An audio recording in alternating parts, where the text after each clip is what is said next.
Bonjour, chers êtres vivants, bonjour à tous et à toutes. Voici une petite fontaine dans les coins que j'habite, sur le plus beau joyau de tout l'univers qui s'appelle Terre.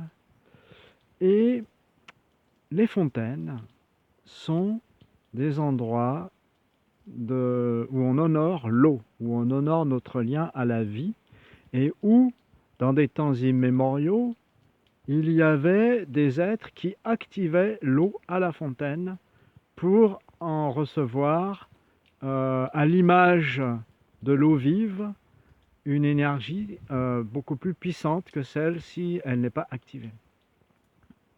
Ce qui revient à dire, si vous lui parlez et que vous la reconnaissez, que vous l'aimez, elle va monter son taux vibratoire, puisque c'est un être vivant. Et ici, il y a devant nous un être, pour ceux qui ressentent, qui garde cette fontaine, qui est un être d'une divinité. Une divinité, c'est un être. Alors ça peut être une féminine ou un masculin, mais là c'est un masculin. Enfin, c'est un masculin. C'est une divinité masculine. Je ne dirai pas la culture dans laquelle elle est, mais je peux vous dire qu'elle active la vibration cristalline et que la vibration cristalline permet de faire des soins de décristallisation des mémoires et elle remet à leur place beaucoup de choses. Notamment, elle fait aussi des soins sur la cohérence féminine-masculin à l'intérieur de nous. Et du coup, si vous voulez recevoir un soin, eh ben, vous restez à l'écoute de cette énergie-là. Il est en train d'envoyer une énergie pour que vous puissiez être connecté avec lui et recevoir un soin. Les fontaines sont gardées par des êtres qui savent activer le taux vibratoire de l'eau de la fontaine.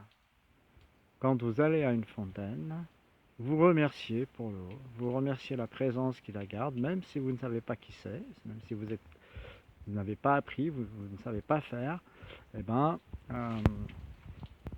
voilà, si vous n'avez aucune connaissance de cette façon de faire, rien qu'en lui parlant et en lui demandant gentiment et avec votre douceur, votre amour, eh bien, elle activera le taux vibratoire de la fontaine, ce qui fait que vous aurez une eau encore plus dynamique dans vos bouteilles et qu'elle vous fera encore plus de bien lorsque vous la boirez.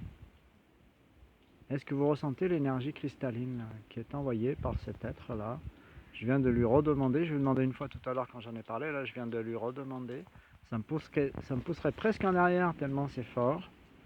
Alors vas-y, s'il te plaît, cher être de lumière, envoie cette eau, oui, cette eau subtile, cette énergie, vers nous, afin que notre corps de lumière soit activé, que notre corps physique soit doublé du corps de lumière, s'il te plaît.